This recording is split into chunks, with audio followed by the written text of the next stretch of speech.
It's kind of working, I think.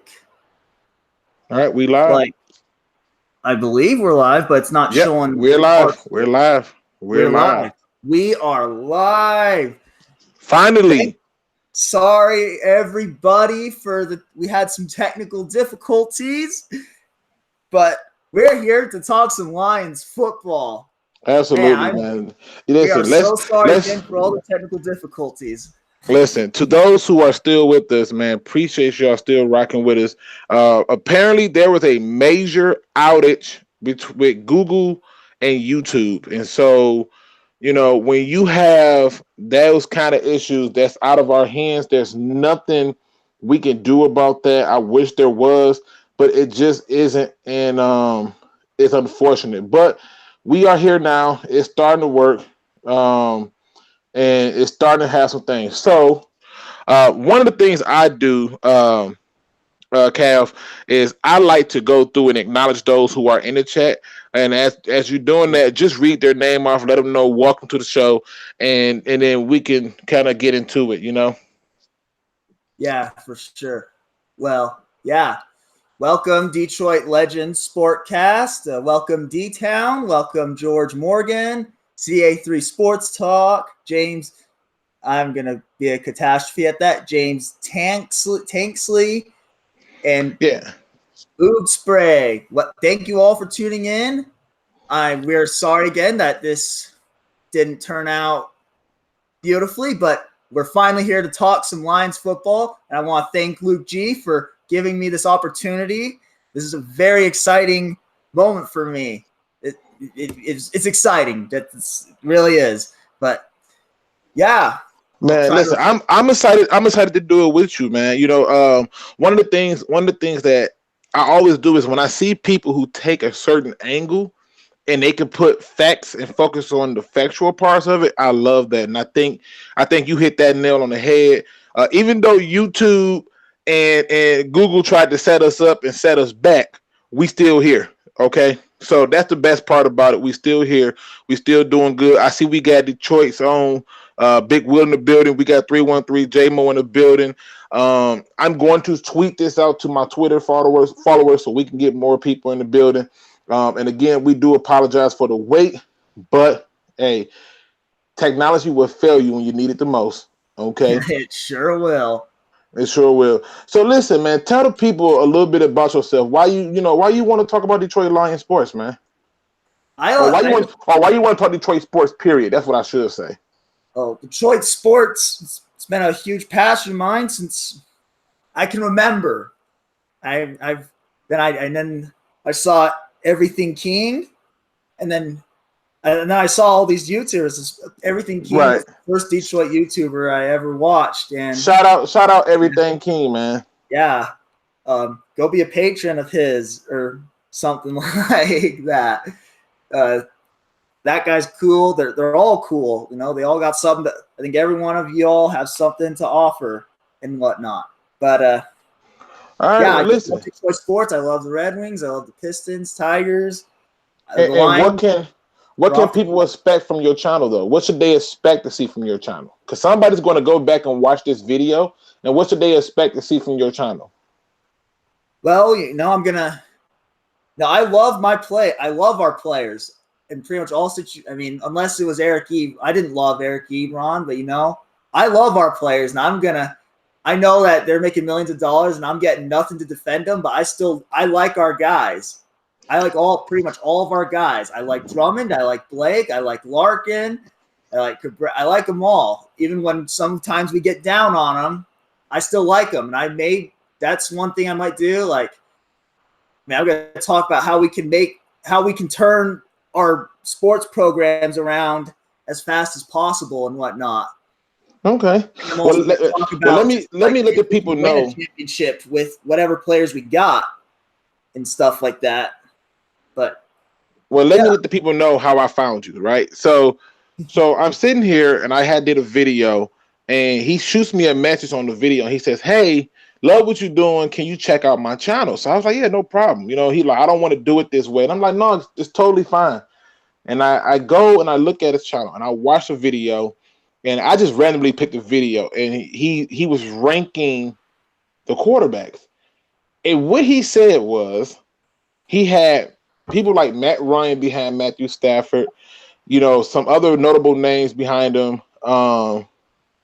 And and as you can see, Detroit Legendary Sportscast says you are a Stafford lover for sure. But he put some people behind him, and his logic was Stafford has done more with less based on production, and he provided all these facts. So let's get into it. Let's talk about these Detroit Lions, man. I'm going to hand you the ring so they can see for themselves what you bring to the table. So let's do it, man. Let's start this off, man. What questions you want to start off with? All right. So let's start off with Luke. What are your expectations for the Lions this year and why? And do you think they have done enough to win the NFC North? I'll let you go first, and I'll chime in momentarily right after you. All right, cool. I mean, personally, for me, I think the Lions should win the division. I think that with the move that they have made in the draft, with the moves they have made in the off seasons, with the moves they have made, prior to that, and how they finished strong at the end of last season, I don't see a reason why we shouldn't be able to win this division. I look at some of the things that's going on over there with Green Bay. I mean, the head coach is walking around here in a wheelchair like Professor X after pulling his Achilles trying to play basketball. They still got turmoil with their quarterback, Aaron Rodgers. And then they go out and get a bunch of pass rushing DNs who can't cover. Well, our solution to that is tight ends who can catch. So for me, I am looking for those little things, and I think that they should finish it. But what say you? Yeah, I mean, if I'm not gonna lie, I mean, I'm still on the partially skeptical thing. Like, I will agree with you on that. Like, I don't think I've ever seen a Lions team do anything quite like what we've seen this offseason. I don't think I've ever seen a draft like it. I don't think I've ever seen a free agency like it. Like, and you also said something interesting. Like, in one of your roundtables, you said back then we're just drafting to get players into the seats. And Bob Quinn, he comes out, he's like, with all due respect to the fans, I can't listen to you the most. Like, I got to make the decisions that I think are going to be right. You know what I'm saying? Yeah, and to me, it's one of the things where I look at and I say, I feel like when I watch the moves that they make, they're very strategic moves where we're all on the same page. It seems like the head coach is on the same page with the general manager. It seems like the head coach is on the same page with the offensive coordinator. Everybody has this identity that they want to build. In the past, we didn't see that. In the past, we would get whoever the fans was rooting for, like, yeah, pick them up. Then we pick them up, i.e. Charles Rogers, and everybody's having a heart attack. Oh my God, he sucks. Well, this is who you wanted. This is who you wanted.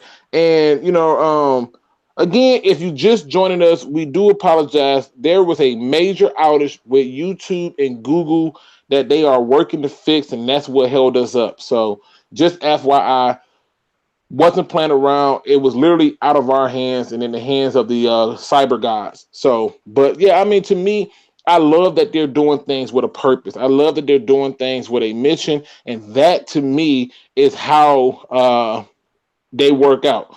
So for me, to see them doing this with a plan, even in free agency, like, when they picked up Jesse James, I knew that we was going to get another tight end in the draft, and that's what's up. Now, Everything King is in the building. Yeah, what up, though, Everything King? 313 J Mo's in the building. What up, though? He says he likes the vids, guys. Appreciate that. CA3 Sports Talk is in the building. What up, though? Top Tier is in the building. D-Town is in the building. I mean, they coming in, man. So, like I said, we want to be able to talk about it. But let me ask you this. Do you not see that same purpose in terms of the offseason and how they approach the offseason? No, I agree. All my time watching the Lions, I've never seen anything like it.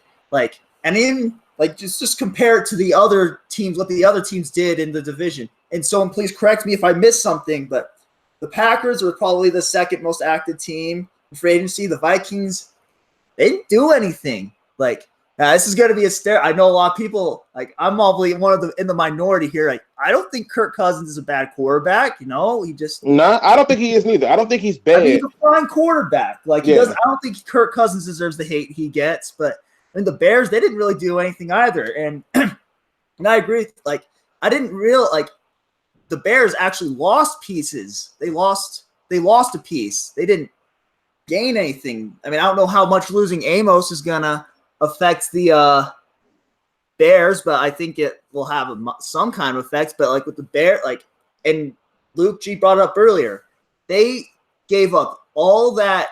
They gave up all these assets for Khalil Mack just to lose in the first round. Like, when you give up all those assets, you're trying to win a Super Bowl when you give up the extreme amount of assets that you give up. But the Bears did all that just to lose in the first round. So, and you know what? I like that point that you brought up, because what that tells me is this, man. This also brings me to my next point. What is your thoughts on this win-loss record for a quarterback? I have my own personal view on it, but what is your thoughts on it? Oh, I mean, you know, here's the thing. I don't necessarily think it's a 100% fake stat, but you know, when people just use like win-loss record, or like when they go like, oh, Matthew Stafford has like a 6-56 or 7-56 whatever record against winning teams, and they're just like, oh, he played terribly. It's like, I think win-loss record combined with the whole context of it, that is what you need to do. Like, if like Russell Wilson, against winning teams, his defenses gave up 20 points a game, I think, and rushed for 112 yards a game. If Stafford was getting that kind of help and had that poor of a record against good teams, then that would be a problem. Oh, preach, man. Run that back. Run that back one more time, because I don't think they hear you. Say that one more time. Repeat that one more time, because I don't think many of the listeners heard you. You say if Stafford had what? One more time. I'm bad. I'm hard of hearing, man. Help me. If Stafford had the help that Russell Wilson has had and had a poor record against good teams, then we'd have a problem. We'd have a huge problem. But Stafford has had no help from his defense and no help from his running game in against the good teams. So and that's facts. That's just straight facts. There's no way of getting around it other than to call it what it is. Those are just straight facts. So yeah, like I said, if it can be like, it's okay if you use it in context. Like, that's where the whole win-loss record gets out of hand. Like, the context behind it is not put in play. It's not shown. It's just showing the record. Like, you know, if you have context, if you add context to it, then I can support a win-loss record. But like, yeah, see, I can't support it, because it would like I don't think it would be fair to say, oh, Aaron Rodgers lost a game where his kicker missed 5 field goals, or Mitchell Trubisky lost a game where his kicker hit the upright twice. And I think D-Tom makes a very good point where he says he also didn't have any help from his coaches. Oh, and that too. That's huge. You know, you didn't have any help from his coaches. And so one of the things that I looked at and I said, okay, if we're going to argue that win-loss record is a thing, then why don't it apply to anyone else when they fail the team? You know, when you have a running back who fumbles, or a receiver who fumbles. I remember this one game, Detroit was going against the Seattle Seahawks, and I know people are going to say, well, you can't, but I can't. Calvin Johnson is going trying to make a play, and I'm thinking, just catch the ball, you're good. We in scoring position with timeouts and everything. Well, he fumbles. And I'm thinking they're going to blame Stafford for this. And sure enough, they did. So, you know, it's one of the things that I look at and I say, is this a fair assessment to judge them on? Now, Detroit Legend, because this is a question I'm going to give to you. Detroit Legend Sportscast, a.k.a. Willie Kennedy Jr., shout out to him. And he's getting into this YouTube game. And me and him will also be doing some collaborations very soon as well. But he says the year he had a good defense, Stafford played terrible. What year was that? I think he's talking about the 2014 season. I think you can talk about this season. I want to talk about the 2014 season. Like, here's another thing. Like, you had a top defense. Just because you had a top defense doesn't mean that defense played good in every single game. Like, remember against in the 2014 against the Patriots, the whole team sucked in that game. The defense sucked in that game. They were the number 2 ranked scoring defense, I think. They sucked in that game. And in the division, in the NFC North Championship game, the defense sucked. They didn't hold Aaron Rodgers down at all. They gave up, special teams gave up a touchdown too, but the defense didn't play good in the NFC North Championship game. And or take it a step further. Take it a step further. Go to the Super Bowl where it's the Atlanta Falcons against the New England Patriots, and they had a nice lead, and the defense started choking it away, and the coach kept passing the ball instead of running it. Yeah, exactly. Like, just because you have, like, there's, even that instance too. Like, in Stafford, in the Cowboys game, he played fine. Like, he didn't lose us the game. Like, in the Cowboys, I want to talk about, like, there wasn't a single aspect of that team that did not choke in the wild card game. After the penalty, Sam Martin shanks a punt for 20 yards. And then DeAndre Levy gets a defensive holding penalty on 3rd down, allowing the Cowboys to get the go-ahead touchdown. And then, Stafford, he had 1 fumble, and we got lucky to get back, but he actually drove the Lions down the field a pretty decent chunk. Oh, even on that final drive, Calvin Johnson even had a false start. Like, everything on the Lions choked in some way. Stafford was not the only one. He did choke because he fumbled, but everything choked, and he was the least of the chokers, I felt, in that game. If that makes any sense. Yeah, no, it makes perfect sense to me. I mean, even when, like I said, I went through and just again, I went through, I watched all his videos, and I thought that, wow, he's pointing out things that many people are not talking about, including myself. And I just thought that was so cool. And one of the things that jumped out to me was, even in your rankings for the quarterbacks, your logic behind it was something special. And I know you got a comment from somebody who said, "Yo, dude, you're putting Super Bowl and MVP people ahead of behind Stafford." And your response to that was what? I didn't respond to it. Actually, Detroit Legends Sportscast, you're here. So I'll try to convince you. I know I ranked Super Bowl winners behind Stafford, and I can't. If that's your argument, I probably can't convince you. But here, like, Drew Brees and Aaron Rodgers have less Super Bowl wins than Ben Roethlisberger. So does that make them not as good as Roethlisberger? Ooh, talk to him. Russell Wilson has as many Super Bowl wins as Aaron Rodgers. Does that make Russell Wilson as good as Aaron Rodgers? Talk to him. Talk to him. Those are some examples. And, like, what is more impressive? Stafford throwing for 4,200 yards without a single Pro Bowl receiver or Pro Bowl tight end, or Matt Ryan throwing, I don't know all of Matt Ryan's stats, or Matt Ryan throwing for 4,500 yards with a Pro Bowl receiver and a Pro Bowl running back and some Pro Bowlers on the offensive line. And it's funny because George Morgan says, what about Brad Johnson, who got a Super Bowl and Dan Marino don't? Does Brad Johnson become better than Dan Marino? I mean, these are legitimate points that many of us don't think about when we say that. And then when you go through and you look at the list for quarterbacks with the most game-winning drives, there's only one quarterback who got more game-winning drives than Matthew Stafford, and that's Peyton Manning. Yeah. So it's like he's got some clutchness to him. Like, Now, I understand that I know we like to put on all in the quarterback. There's 53 guys on the team, like Eric Ebron, even in the Seattle game, that was a train wreck. Like, the whole offense sucked. Stafford didn't play bad. The whole offense just sucked. We had 4 drops in that game. And let me ask you a question. Because I really want people to see why I latched on to you. What was your thoughts as it pertained to the Detroit Lions versus the Jets in year 1 of Matt Patricia?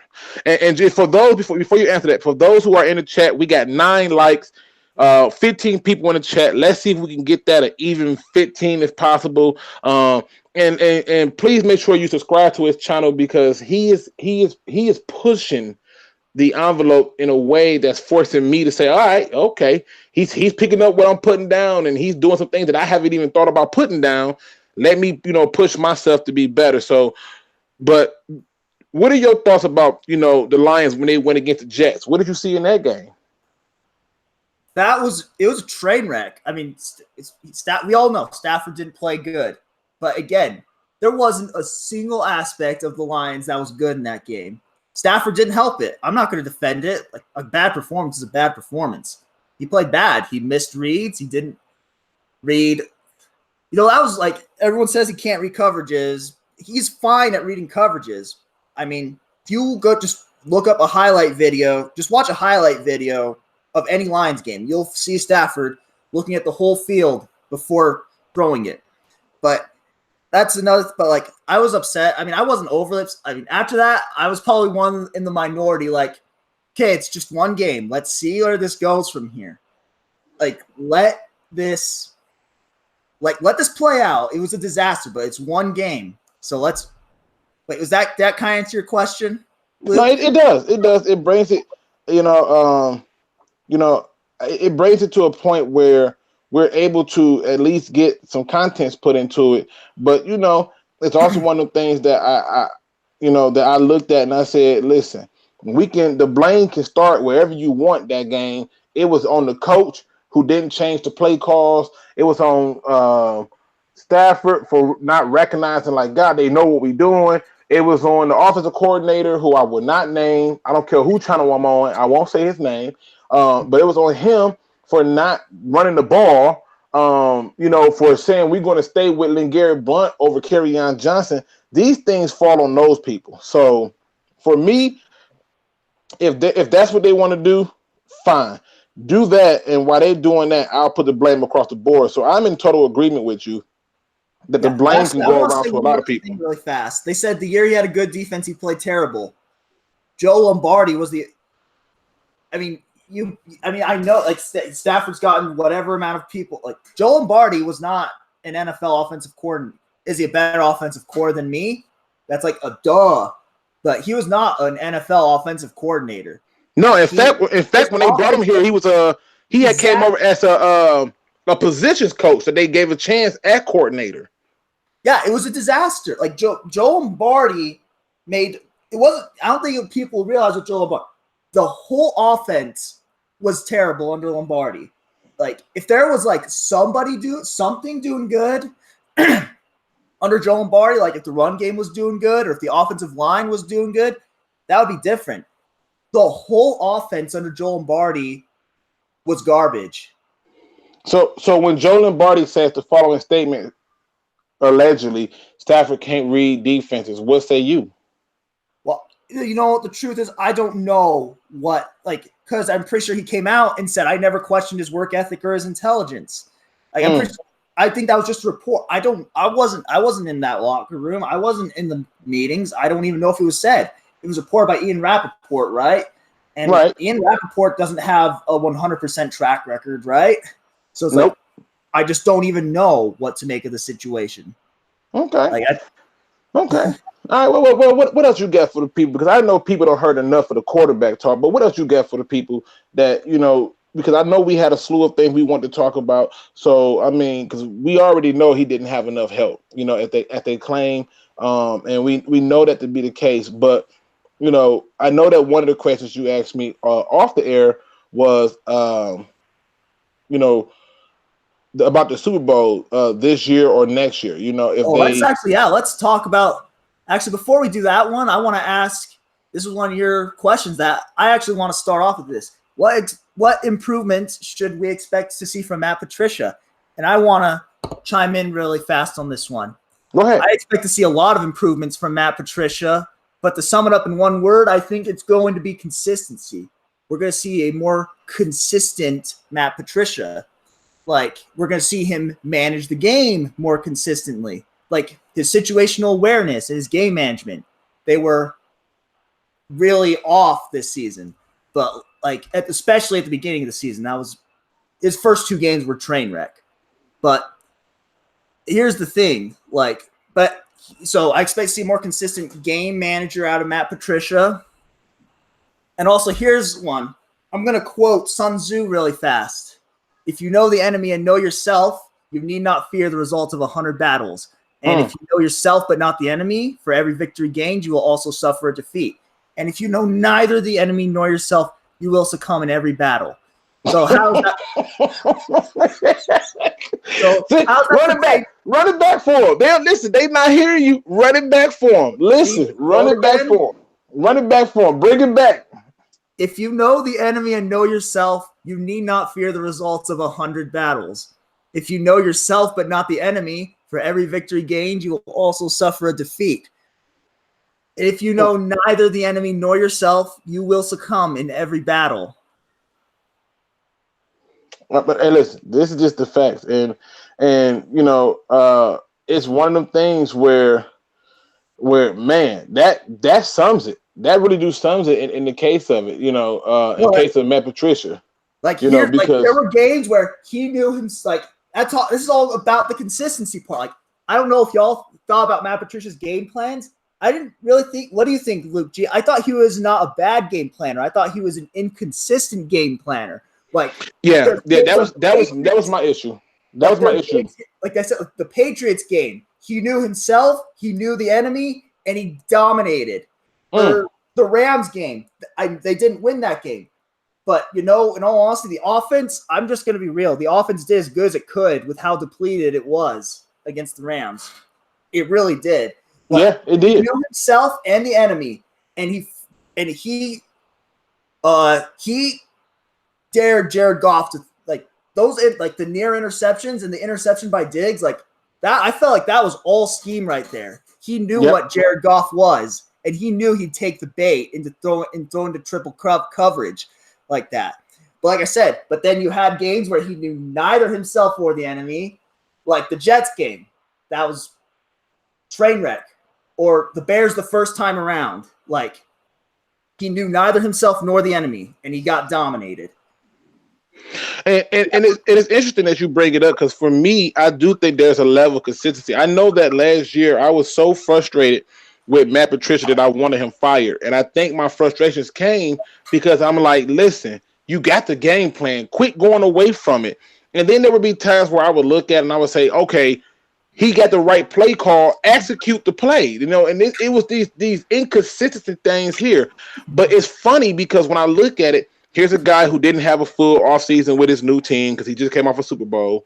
And then on top of that, the biggest thing I'm looking for from Matt Patricia on top of consistency is more accountability in the discipline department. If a player not getting it done, he got to be put on the bench. And if he is getting it done, then let him play. Because what I noticed last year, he wanted to bench some players and he couldn't because there was nobody behind them.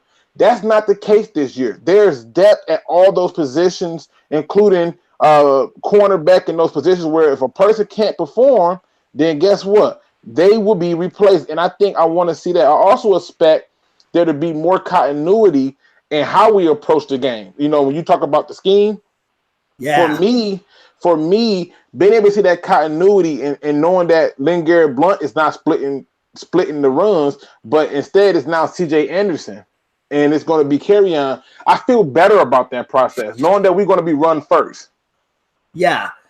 Well, actually, I still think we're going to throw a little bit. Like, I still expect the team to have more passes than runs in all honesty. Agree. But, like, I think we're going to, instead of Stafford's 700 times, 600 times, 590 times, 590, like 10 passes short of 600 pass. Like, that's a losing, like, I don't think people realize how Stafford has had to air it out is a losing formula. It is the definition of a losing formula. Right. No, well, there's one other point I wanted to bring up. But that, like, Justin Coleman, I think I don't think he has 3 touchdowns in his career. 5 of the turnovers he's gotten, so 4 turnovers. He's forced like 4 or 5 turnovers, and 3 of them have ended in touchdowns. Like, by him. He's going to get a pick 6 or a fumble return for a touchdown this year. Like, he is a playmaker. Like, that's a good signing. I know he's in the slot, but that's a great signing. I didn't realize how great it was until I saw that. think it's a good signing too. I know that Detroit's own Big Will. I remember he hit me up when I said I felt that they gave a lot of money to Coleman to play the number 2 spot. But the more I started listening to what the defensive coordinator was saying and what Detroit's own Big Will was saying, so shout out to Detroit's own Big Will. But he said, nah, when they had Rashaan Melvin on the Patriots, he played a lot of man coverage. On the Colts, he played a lot of man coverage. On the Raiders, they put him in zone. And I said, oh, let me go take a look at that. And I said, yeah, he might be on to something here. And I gave him his props. And I said, yeah, I think that's where they're going to use him. But they also talked about moving those cornerbacks in and out interchangeable so that they can create the matchup. And that's a term I have not heard in years with the Detroit Lions and talking. They always talking about creating a mismatch in the matchup. And to me, I see it here in the chat where they're talking about how we're going to have more weapons and too many weapons for other teams to cover. And I said, yeah, but you got people like Chris Sims who says that, we don't have a good receiving core or we don't have a true number 1 receiver, whatever he mean by that. And FYI, I got a 3-part video coming out for that. But, but he comes out and make these kind of statements and nobody cares about what the Lions is doing. But I think that they will take notice when this season gets going. Now, Lions fan 75 says Coleman was my favorite signing. For me, my favorite signing, believe it or not, was C.J. Anderson and Jesse James because that creates a whole nother dynamic.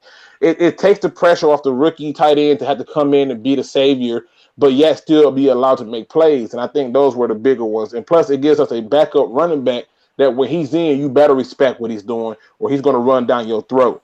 But I want to play devil's advocate really fast on the Lions not having good Well, first off, if the running game is good, like if the running game is just top 12 for crying out loud. We don't need it to be just top 12. The receiving core will be good enough. Like take what the Seahawks did. Like take Russell Wilson. Like once his running game stopped cooking, he wasn't averaging like 8 yards per attempt. Oh no. Like, his receivers, he had pretty good receivers. Like everyone says that Russell Wilson's just had a bunch of bump. Like, no, Russell Wilson's had. Well, actually, I want to ask you: do you think Doug Baldwin is a good receiver? I do. I do think I think he's a good receiver. I'm also a Seattle Seahawks fan, so I do follow that team. Hold on, I gotta read this because this is absolutely hilarious. He goes, Blue and Silver Phantom. He said, I think Luke G just had us subscribe to his other son. Oh, yeah. Well, I saw it on the round table. That got me. Listen. I can't make this up. As I was watching his videos, I was thinking the same thing. Like, wait a minute, he is out of the box just like me, where he's looking at the things from an aspect like a player. He's not looking at it like as a fan way where it's like, oh, it's just about the results. He's looking at it like, hey, these things are leading to us not having the wins and the losses. And that's why I love what he's doing. I love what this channel is going to be and where it's growing. And listen, he's just doing this with the Lions. He hasn't even got into his Pistons talk. I've talked to him about the Pistons. I've talked to him about the Red Wings. I've talked to him about the Tigers. He is getting ready to bring something to the table that I'm not bringing to the table. I'm going to stick to my football because I can't talk basketball with people. They get too emotional. I can't talk baseball with people because you know what? I don't follow it as hard as I follow basketball and football. I can talk hockey. I'm a fan of hockey, but I can't pronounce half the people's names. And I'm just going to be honest with you. So I don't want to embarrass myself anymore. And I know if I do, top tier going to laugh at me and correct me. So I just figure, yeah, stay away from hockey. All right. Outside of Eiserman, I can't pronounce too many of them people's names. But this guy is bringing things to the table that you have to see. And when you watch his videos, if you just get out of the, oh, no, he's crazy, and hear what he's saying when he says that, look, Matt Ryan had a run game. He had top receiving core and tight ends, and this is what he produced. I was stunned, and I said, "Yo, this is where we should be. This is where the approach should be, and this is where it should be." But yes, he is very good in doing his research. He clearly took it to heart to do the research, and I wanted to make sure I can come on and support him because I love what he's doing. But yeah, I mean, I want you to address this one because you might know better on this one. Okay. Like, pay too much. Detroit Legends Sportscast. We're not picking on you. Like, we're a community. We're not a not community. Like, whether we agree or disagree, this is a Detroit sports community. I just want to say that. But Detroit, he pay too much for him and Flowers. I assume you're talking about Justin Coleman and Flowers, but like, yeah, they might have overpaid for Flowers. I think Flowers is going to get his first 10-sack season this year. I'm bold, but like, I think he'll get his first 10-sack season this year. Like Trey Flowers, and he fits the mold, man.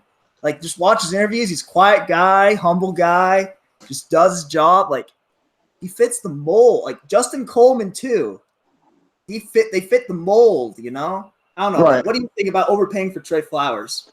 That it was one of the reasons that I didn't want him. I knew he was going to cost about $18 million. And the first thing I said to myself, for $18 million to come out with 7.5 sacks, and I look at what Romeo Okwara had for less than that. Even right now, Romeo Okwara is making almost pennies compared to what they're paying Trey Flowers, and he has 7.5 sacks.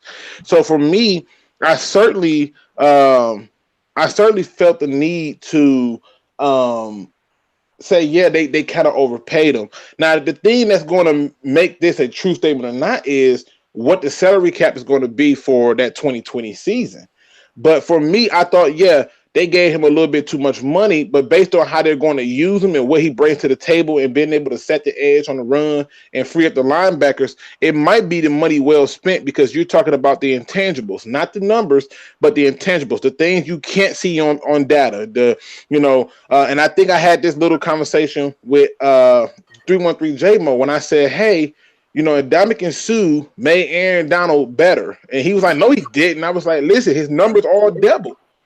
They all double. Those intangibles are what I look at. And so those are huge parts of it too. So I do think he paid a little too much there. In terms of the cornerback, to pay a slot cornerback like that, that's the rough part. And even Top Tier says some of the Okwara sacks came from Kennard's pressure. And just imagine if you got a Trey Flowers there, and you got Romeo Okwara, the other DN, and you're bringing Kennard off the edge with Jelani Tavai up the middle. You can create all type of blitzing packages. So I can understand what they're doing. At least it's a plan there. And that's what I look at. Now, we have 20 people in the chat. That is awesome. We got 11 likes. Let's keep that going, people. We appreciate you being with us. And again, we do apologize for YouTube and Google having a major outage across the world. Not the U.S., the world. So, let's get those likes up, people. Appreciate that. But yeah, I think that it's a little bit too much more money than I would have wanted to pay. But I can understand what they're doing, because he at least comes in, know the scheme, so there's less of a learning curve there. On top of learning the scheme, he comes in and he provides versatility that creates mismatch problems. You don't know if he's at a DN, if he's dropping in coverage. These are the things that I look at. So, for me, yes, I do understand what Detroit Legend is talking about. It's just, for me, the intangibles might make the money well spent. Yeah, for sure. Like, they probably did overpay a little bit, but I'll accept it. I accept it. Like, I think this is on paper, this is one of the more complete teams I have ever seen. That is true. That is true. For the Lions in particular, I mean, like when you had Calvin Johnson, Matthew Stafford, and Ndamukong Suh. I mean, those three players were, even Glover Quinn to an extent, like those 3 or 4 players were the team. Like nobody else, like Ezekiel Ansah, I mean, I don't know. Like, I think it's one of the most complete teams on paper that the Lions have ever had. Like I don't recall seeing anything like this. Me neither. Or when was the last time that you can look at the Detroit Lions from top to bottom and see depth? I mean, the only position that we really don't have depth, and we're praying that nothing happens to them, is the quarterback position. But I'm not going to panic about that, because in my belief, if you have a really good quarterback, then you should have some suffering. It should be some issues there. Yeah, for sure. I mean, just good stuff. I like our guys. I think we could have a really good year this year. All right, well, let me ask you, Luke, this one. How important is scheme fit to a line's success? I want you to start off with this one because I think you know the stuff, like the film study, you know much better than I do. So I'm going to let you start off with this one. Yeah, to me, the scheme fit is very important. If you look at the most successful teams in NFL history, they all drafted for scheme. They didn't draft to put butts in the seat. They didn't draft to try to get people just to show up to the stadiums. I think what you see with the Detroit Lions is they're getting into a winning culture. The winning culture has been shown across the league from a number of years. Now, mind you, we are in the 100th year. It's the 100th year of the NFL. They have shown that those teams draft for a scheme. And when you look at the New England Patriots, they always pick up players based on scheme. Seattle was picking up players based on scheme. I remember when Seattle took Bruce Irvin in the first round, everybody said they reached until Bruce Irvin came out and went crazy. And then Seattle went out and they took the other Griffin guy, and he didn't get a lot of pressure. He played okay, he did pretty decent, but you can tell that he's going to have more because they was looking at it from the scheme fit part of it. And so these are the things that that I look at and I say, listen, when you're drafted for a scheme, that means you have direction. That means you have identity. And that's something we have not ever had. We've always had Barry, but we didn't have a quarterback. Or we'll have Calvin and Stafford, but didn't have a run game. And so now we are starting to get into a mode of every aspect, like you talked about earlier from last year, every aspect that you can look at and say they failed this team. And not just the quarterback, every piece of it. And that's where it grows from. Yeah, for sure. No, and like, I just want to go on a smaller scale real fast. Let's talk like for scheme fits. Like, I just want to take some other like on a player by player basis. Like take Kyle Van Noy didn't fit in Terrell Austin's defense, but he fits just fine in Bill Belichick's defense. Yeah. And on the offensive side, like Ebron was used completely differently than the way the Lions used him. You know, Ebron was basically a wide receiver, just listed as a tight end. Based on what I watched, when I was watching his highlights, he was winding out wide. He was like almost never on the line of scrimmage. Like that's like he doesn't fit. Like he's not going to work. Even if we brought him back, he ain't going to work on the lines. We want.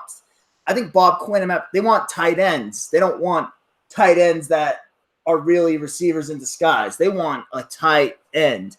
You know what I'm saying? And that's a big part of it. Now, here's a good question for you. Top Tier says, so positively Detroit, what is your expertise? What is your expertise? You know, you said that, hey, I'm much better in the film sessions than you are, but what is your expertise is what he's asking. My expertise?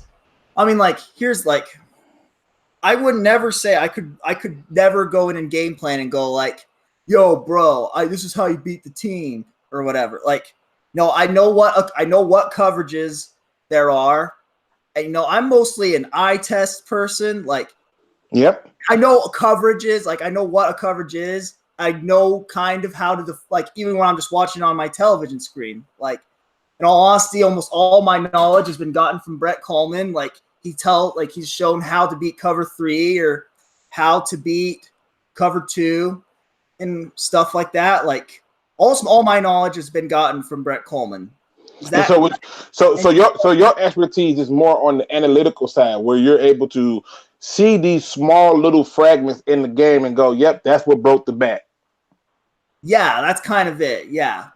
Like I get it, and the thing that you said is a thing that you said that before I can even touch on it, everything Key jumped on top of it, which is I go by the eye test. My eyes are not lying to me when I see things that I'm seeing. And Kerryon Johnson, you could see like the way they ran with Kerryon Johnson versus the way they ran with, let's use Amir Abdullah. Like Amir Abdullah was constantly getting stuffed, but Kerryon Johnson was always finding wiggle room and stuff like that. Right. And that's the eye test. Now, Ernest Thomas says, so you're not just a stat guy, and that's good. And that's the important part of it. And again, when I watched his videos, people, I'm telling you, y'all need to go and check out his videos. He did his research, people. He did his research. He was in the building, in the lab, with a pen and pad, like Dr. Dre say, just doing his research. And I fell in love with it. And I said, yo, that's exactly where we want to be. That's how it should be.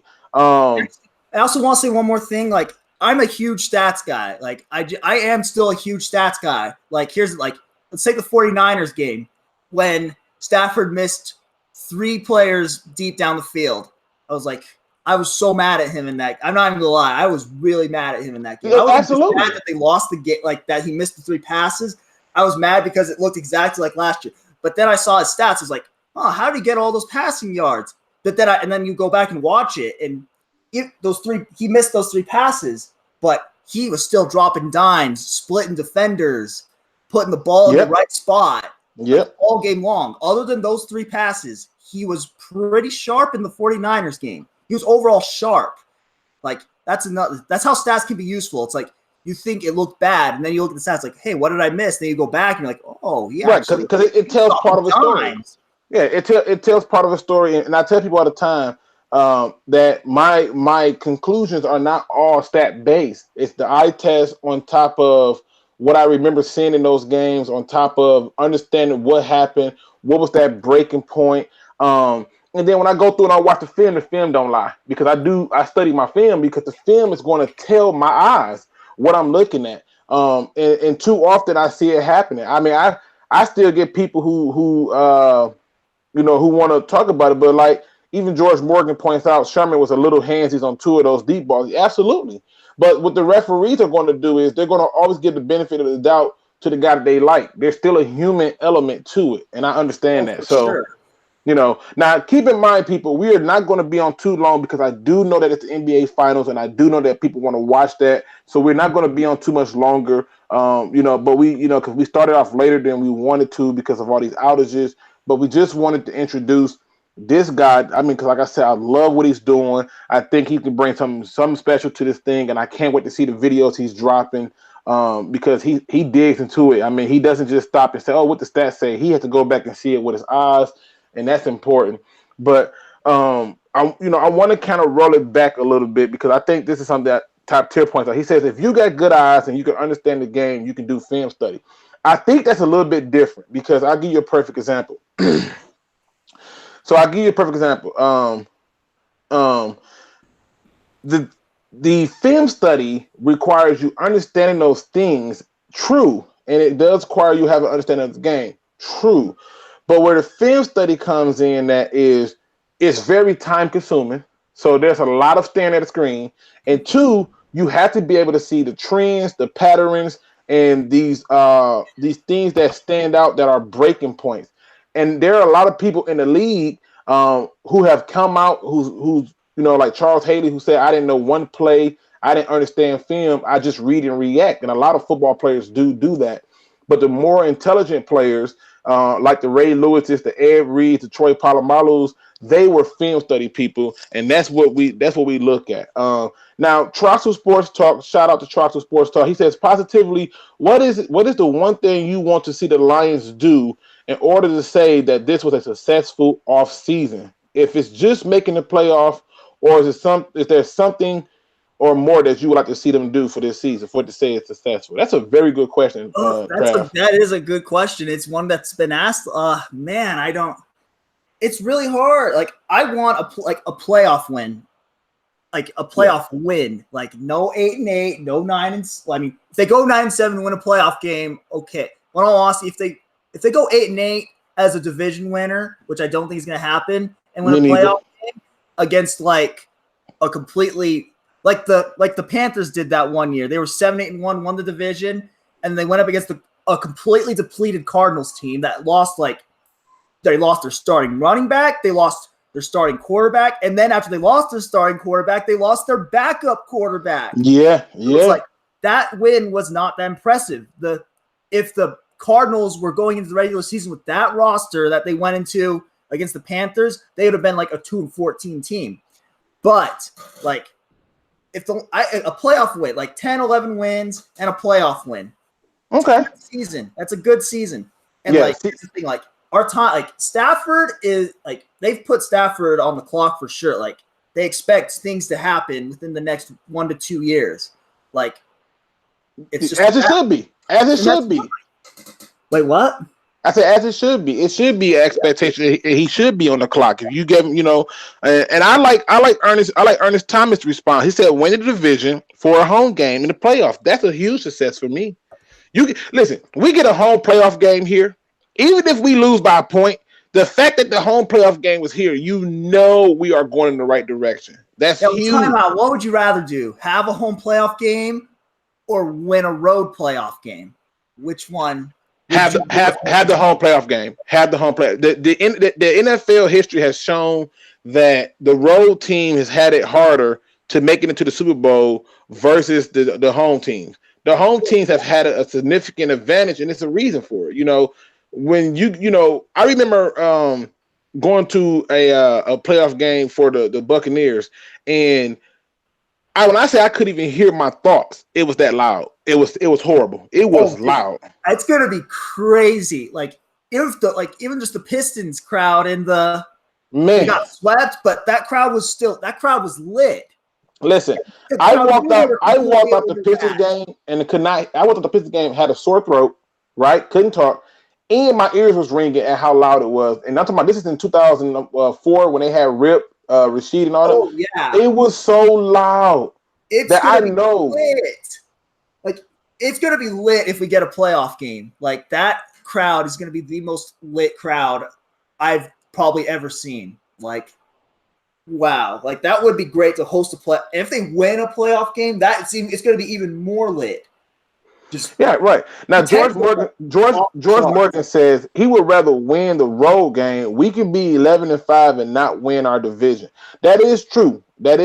I mean, the Patriots went 11-5, and we know what happened with them. They didn't even make the playoffs. So it's happened before. Like that was like a huge outlier. That almost never happens. It's absolutely. But I think that what you're going to start to see is a huge shift in what people is doing in terms of how they approach it. But I mean, listen, we are certainly going to come on and be on again because, like I said, I don't want to be on too long because the game is getting ready to come on. I know people will watch it, and we do apologize that we started late, even though it was a technical difficulties across the whole entire planet. With YouTube and Google.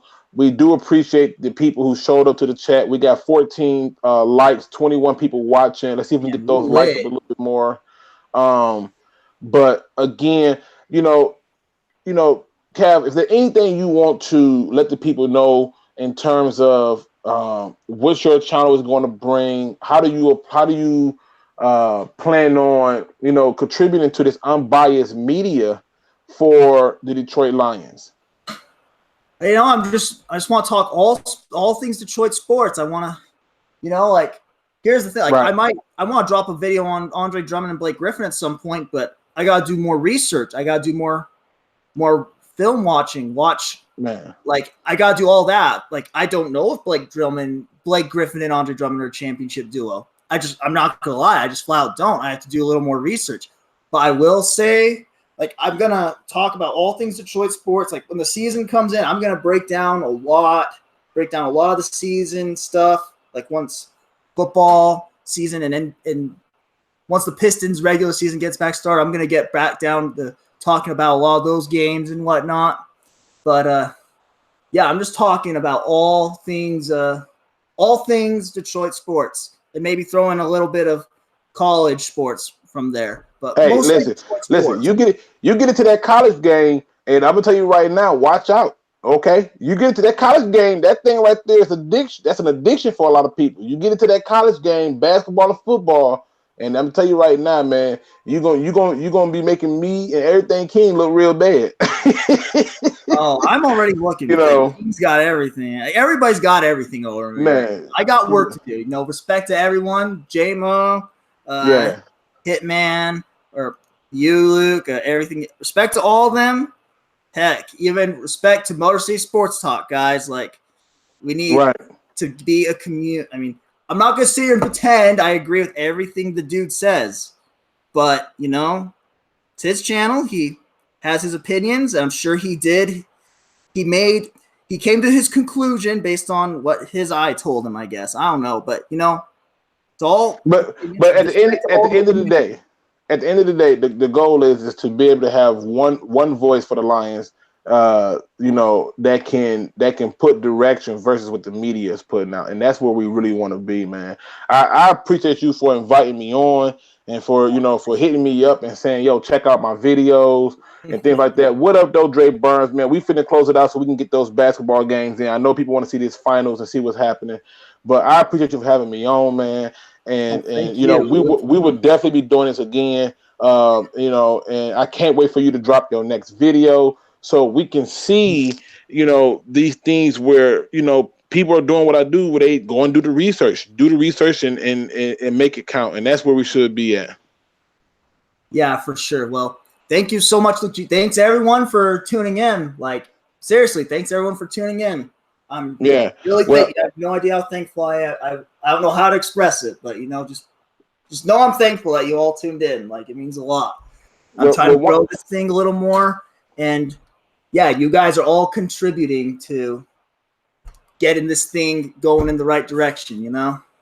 And one of the things I always have to end my show with, and to me, I'm gonna be honest with you, that same quote that you read from the Art of War, that same quote, man, you should end all your videos with that, man. I think that's an awesome quote to end the video with, and I always end mine with the same slogan as always. Don't be no chump, people. Please do your research, because if you don't, I am watching to expose those who are lacking in that department. And you know, go ahead and and close that video out. And like I said, we're gonna be doing this again, man. I appreciate the invite, and I appreciate everybody for coming over and checking them out. All those who subscribe. We got D Williams who says I just sub. We got Dre Burns who says I just sub. So you got people who are getting in here, man. And listen. And Ernest Thomas says, "Welcome to the squad." Thanks, guys. Like, thanks a bunch. And George Morgan says, "Just show us by putting out quality." The key word, quality videos. Yes, quality. Okay, yeah. All right, man. That's it for tonight, people. Appreciate y'all for rocking with us, and as always, man, stay tuned. We got much more to come. All right. Thank you, Luke, again, and thanks everybody else. I hope you all enjoyed. Stay tuned. All right, man. All right. We out.